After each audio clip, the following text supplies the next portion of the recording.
ఆదోనిలో బాలుర వసతి గృహం అంటే మగపిల్లలకు సంబంధించినటువంటి హాస్టల్ ఈరోజు ప్రారంభించడం నా అదృష్టంగా భావిస్తా ఉన్నా.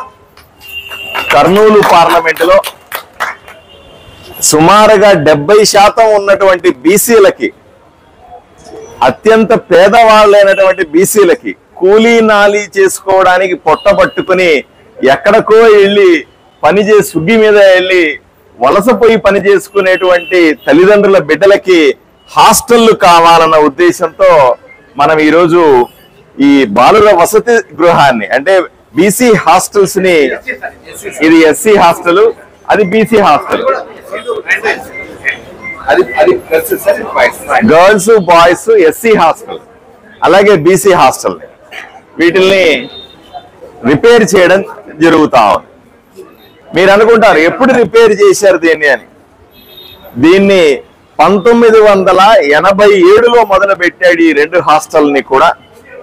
అప్పటి నుంచి కూడా పురాతన, ఇది ఊరికి మధ్యలో ఉంటది, అయినప్పటికీ కూడా పురాతనమైన హాస్టల్గా అన్ని దుర్మార్గాలు జరిగాయి. సాయంకాలం అయితే ఎవడో వచ్చి మందు కొట్టేవాడు, ఎవడో సాయంకాలం దరిద్ర పనులు చేసేవాడు, ఒట్టి కూర్చొని దబాయించుకొని తిరిగేవాడు, ఎక్కడా మరుగు లేకపోతే, ఎక్కడా ఖాళీ లేకపోతే ఇక్కడ వచ్చి మరుగు తట్టి పోయేవాడు. ఇట్లా జరుగుతుంది ఇది.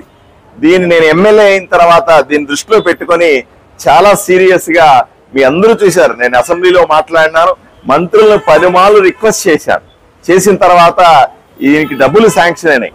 ఇక్కడ చూస్తా ఉన్నారు, ఈ రోజు 32 లక్షల రూపాయల్ని 36,35,000 ఎంత 36,35,000 పెట్టి ఈ 2 హాస్టల్ని కూడా అభివృద్ధి చేశాం. ఇది ఒకటి వేరే, అది ఈ ఒక్కటి దానికి 36,35,000, ఇంకొక హాస్టల్ కి 32 లక్షలు, మొత్తం కలిపి 68,35,000 రూపాయలు 2 హాస్టల్ని కలిపి ఈ రోజు అభివృద్ధి చేయడం జరిగింది. మీరు చూశారు, దీంట్లో గదులన్నింటినీ కూడా పునర్నిర్మించాం. ప్రతి ఒక్క రూమ్ ఎలక్ట్రిసిటీ మొత్తం మార్చాం, బాత్రూములు కట్టాం, మరుగుదొడ్లు కట్టాం, అలాగే కింద స్లాబులు మార్చాం, కొళాయిలు పెట్టాం, అలాగే వంటగదిని శుభ్రంగా పెట్టాం, కింద పడుకోవడానికి శుభ్రంగా టైల్స్ వేయించి ఇబ్బంది లేకుండా పెట్టాం.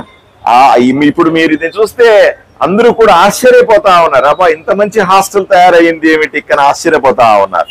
ఇది చాలా కాలం నుంచి పెండింగ్ ఉంది. ఈ శిలాఫలకం నేను ఈ రోజు ఓపెన్ చేసినటువంటి శిలాఫలకం. ఈ వైపున ఇంకో శిలాఫలకం కూడా మీరు చూడాలి.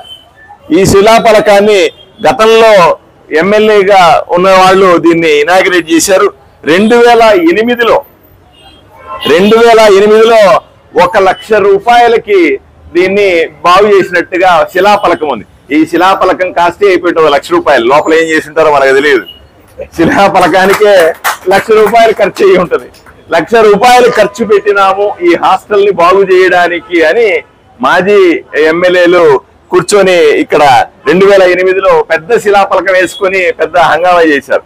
ఈ శిలాఫలకంలో 2 శిలాఫలకాలు ఇటువంటివి, ఒక దాంట్లో 36,35,000, ఇంకొక శిలాఫలకంలో 32 లక్షల రూపాయలు ఖర్చు పెట్టి ఈ రోజు నేను ఈ హాస్టల్ ని బాగు చేస్తా ఉన్నాను. ఇది మార్పు అంటే, ఇది అభివృద్ధి అంటే, ఇది నాడు, ఇది నేడు.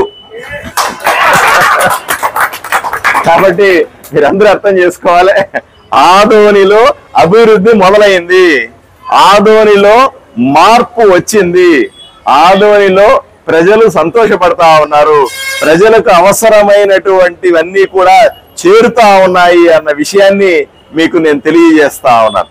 నేను అందరికీ చెప్తా ఉన్నాను, హాస్టల్ను బ్రహ్మాండంగా పెట్టాం. ఇక్కడ 200 మంది పిల్లలు చదువుకోవడానికి ఉండడానికి తగిన ఏర్పాట్లు చేస్తా ఉన్నాం. అక్కడ ఇంకొక హాస్టల్లో 100 మంది చదువుకోవడానికి ఉండడానికి ఏర్పాట్లు చేస్తా ఉన్నాను. దయచేసి తల్లిదండ్రులకు అందరికీ చేతులెత్తి మొక్కుతా ఉన్నా, పిల్లల్ని చదివించకుండా సుగ్గికి తీసుకెళ్లి అక్కడ వాళ్ళ చదువుకునే వయసును నాశనం చేయొద్దని చేతులెత్తి మొక్కుతా ఉన్నా. బిడ్డలందరినీ మా బిడ్డల్లాగా చూసుకుంటాం. ఇక్కడ జాగ్రత్తగా హాస్టల్లో మంచి భోజనం పెడతాం, వాళ్ళు ఉండడానికి మంచి ఏర్పాట్లు చేస్తాం. ప్రతి నెల నేను వచ్చి బిడ్డలతో అవసరమైతే కాసేపు సమయం గడుపుతాను, నేను బాధ్యత తీసుకుంటాను. మీ బిడ్డలని స్విగ్గీకి తీసుకెళ్లకుండా, మీ బిడ్డల్ని వలసకి తీసుకెళ్లి కూలీలుగా మార్చకుండా మా హాస్టల్లో పెట్టి చదివించాల్సిందిగా మిమ్మల్ని విజ్ఞప్తి చేస్తా ఉన్నాను. తప్పనిసరిగా ఇంతటితో ఆగేది లేదు.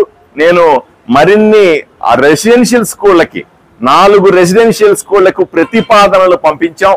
కలెక్టర్ దగ్గర నుంచి నేను మినిస్టర్ దగ్గరికి పంపించి నేను మంత్రి వెనకాల తిరుగుతా ఉన్నా. ఏదో రకంగా మాకు 4 స్కూళ్లు ప్రత్యేక, ఎందుకంటే మనం చూస్తే కస్తూరిబా స్కూల్స్ కానీ గురుకుల పాఠశాలకు కానీ విపరీతమైన డిమాండ్ ఉంది. ఈ రోజు నేను చూస్తే నేను ఇంటికి పోగానే ఇది సీజను, రోజు అప్లికేషన్లు పెట్టుకొని 5 మంది 10 మంది 20 మంది వచ్చి మాకు స్కూల్లో సీటు కావాలని అడుగుతాం. ఎక్కడి నుంచి తెచ్చేయాలో కూడా అర్థం కావట్లేదు. అందువల్ల 4 అదనంగా స్కూళ్లు ఏర్పాటు చేయమని ప్రభుత్వాన్ని అడిగాను.